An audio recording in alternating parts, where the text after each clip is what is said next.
నమస్తే. ప్రస్తుతం మనతో పాటు సీనియర్ జర్నలిస్ట్ భరద్వాజ్ ఉన్నారు. ఆయనతో మాట్లాడదాం. నమస్తే సార్. నమస్తే. సార్, సూపర్ స్టార్ కృష్ణ గారి 81వ పుట్టినరోజు వస్తుంది రేపటితో. అంటే రేపు ఇక్కడ సెలబ్రేషన్స్ కూడా జరుగుతున్నాయి. అంటే ఆయన ప్రస్థానం ఒకసారి వివరించి. కృష్ణ గారు ఆయన తెనాలి దగ్గర బుర్రిపాలెంలో పుట్టాడు. అక్కడి నుంచి ఆయన ప్రయాణం, ఆయన చదువు తెనాలిలో కొంత, ఏలూరులో కొంత నడిచింది.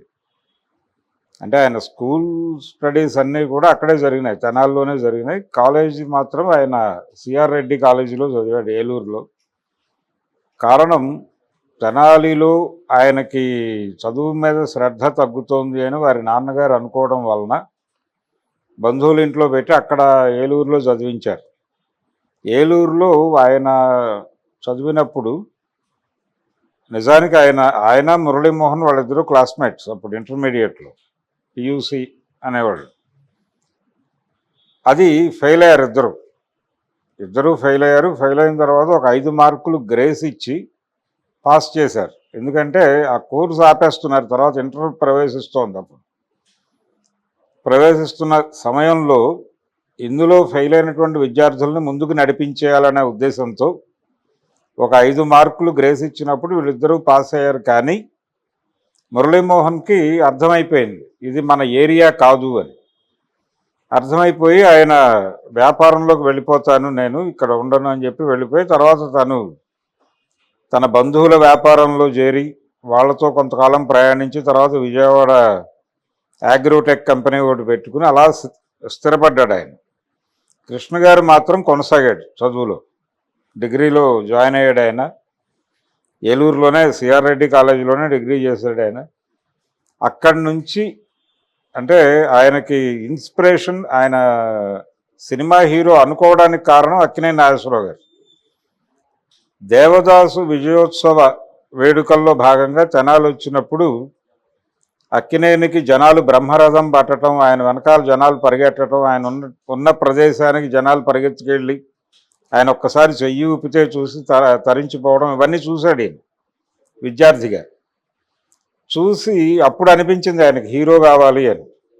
హీరో అయితే ఈ రకమైనటువంటి ఒక జనాకర్షణ ఉంటుంది, అలాగే జనాల నుంచి ఇలా ఒక ఆరాధన ఉంటుంది అనేది కృష్ణ గారి మనసులో ముద్రపడింది. కానీ ఆయన ఎన్టీ రామారావు గారి అభిమాని, ఎన్టీఆర్ అభిమాని. ఎన్టీ రామారావు గారి సినిమాలు అంటే ఇప్పటికీ చాలామంది చెప్తూ ఉంటారు. రత్న థియేటర్ అని ఒకటి ఉండేది తెనాలిలో.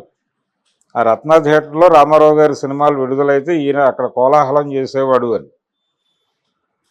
ఇది ఇలా మొదలైంది ఆయన ప్రయాణం. మొదలైన తర్వాత ఆయన చదువు అయిపోయిన తర్వాత సినిమాల్లోకి వెళ్ళిపోవాలి అని వాళ్ళ ఫాదర్ దగ్గర ప్రతిపాదన చేశాడు. అప్పటికి మ్యారేజ్ కూడా అయింది ఆయనకి. ఆయన పెద్ద కుమారుడు రమేష్ పుట్టిన తర్వాతే ఆయన సినిమా ప్రయాణం మొదలైంది. ఆ టైంలో ఈయన్ని తీసుకెళ్ళి విజయ చక్రపాణి గారికి అప్పచెప్పారు.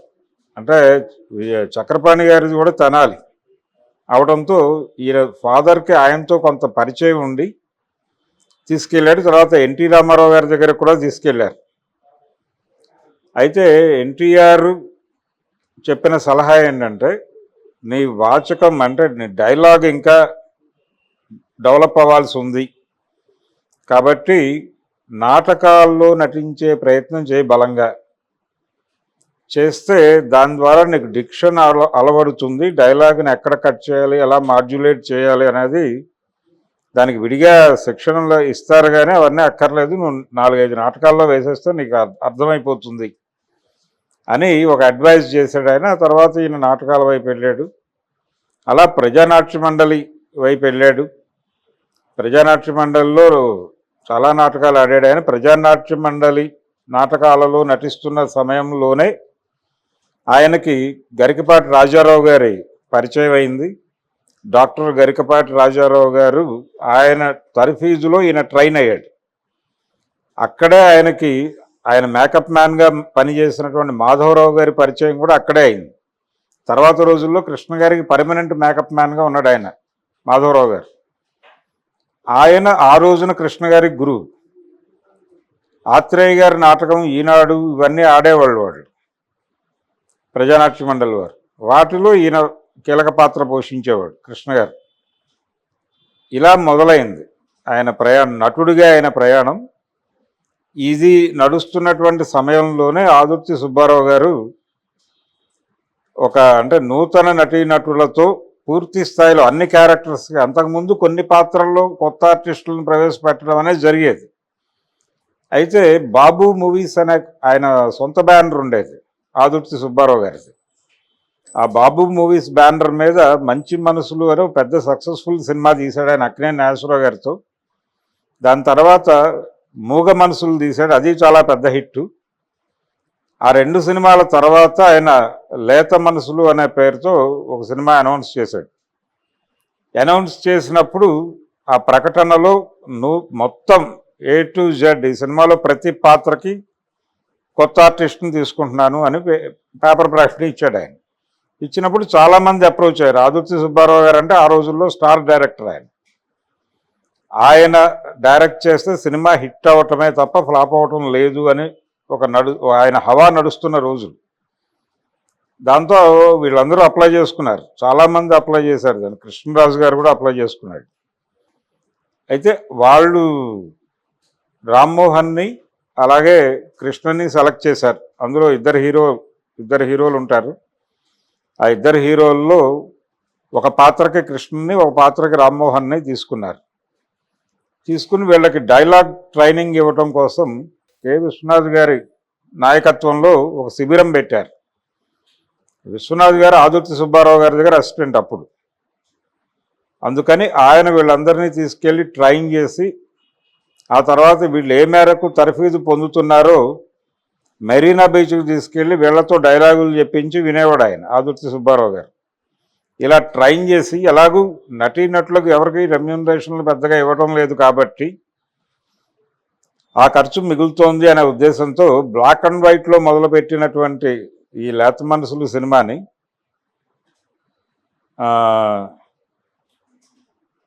ఆయన కలర్లోకి మార్చాడు.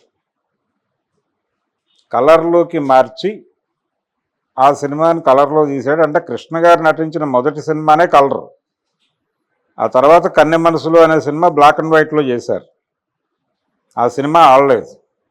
అయితే కృష్ణ గారు అక్కడి నుంచి డూండి గారి వైపు నడిచింది ఆయన పయనం. ఆయన డూండి గారు అట్రాక్ట్ చేశాడు. డూండి గారు కృష్ణని గూఢచారిగా పనికొస్తాడు అని అనుకున్నాడు ఆయన.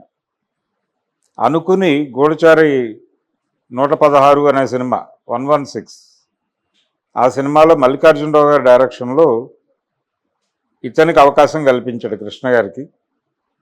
కల్పించిన తర్వాత ఇక అక్కడి నుంచి ఆయన యాక్షన్ హీరోగా స్థిరపడ్డాడు.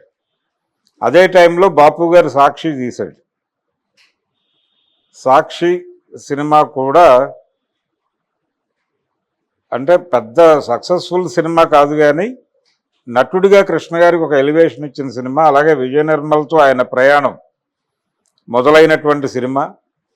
ఆ సినిమాలోనే మీసాల కృష్ణుడి గుళ్ళో వాళ్ళకి సంబంధించినటువంటి షార్ట్స్ తీశారు, ఒక పెళ్లి సీన్.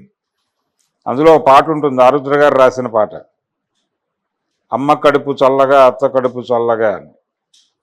ఆ పాట ఆ గుడిలో షూట్ చేశారు. అప్పుడు రాజ్బాబు అన్నాడట, ఈ గుడిలో దొంగ పెళ్ళిళ్ళు లేకపోతే ఎలా అంటే డ్రామా పెళ్ళిళ్ళు కానీ సినిమా పెళ్ళిళ్ళు ఏది జరిగినా కానీ వాళ్ళు రియల్ లైఫ్లో దంపతులు అవుతారు అని. అలా ఆ తర్వాత కొంతకాలానికి కృష్ణ విజయ నిర్మల దంపతులు అవ్వటం అలా నడిచింది. ఇలా యాక్షన్ హీరోగా అంటే తెలుగులో జానపదాలు అనేటువంటి ఒక జానర్ చాలా బీభత్సంగా నడుస్తున్నటువంటి సమయంలో జానపదాలని కొంచెం పక్కకి నెట్టి యాక్షన్ సినిమాల ధోరణి తీసుకొచ్చిన వాడు కృష్ణ. అది ఎన్టీఆర్ కూడా యాక్షన్ సినిమాలు చేయాల్సిన పరిస్థితి వచ్చింది తర్వాత. వీళ్ళిద్దరికీ మధ్య ఏజ్ గ్యాప్ చాలా ఉంది, దాదాపు అంటే 20 ఏళ్ల గ్యాప్ ఉంది. అలాగే అక్కినేని నాగేశ్వరరావు గారికి ఈయనకి కూడా గ్యాప్ ఉంది. కానీ కృష్ణ గారి కెరియర్ ప్రారంభం నుంచి ఆయన ఒక స్కీమ్తో ప్రయాణించాడు. అంటే మనం తెలుగులో అగ్రనటుల్లో ఒకటిగా లేకపోతే అగ్రనటుడిగా వెలుగొందాలి అనేటువంటి ఒక డిజైన్తో ఆయన కదలికలు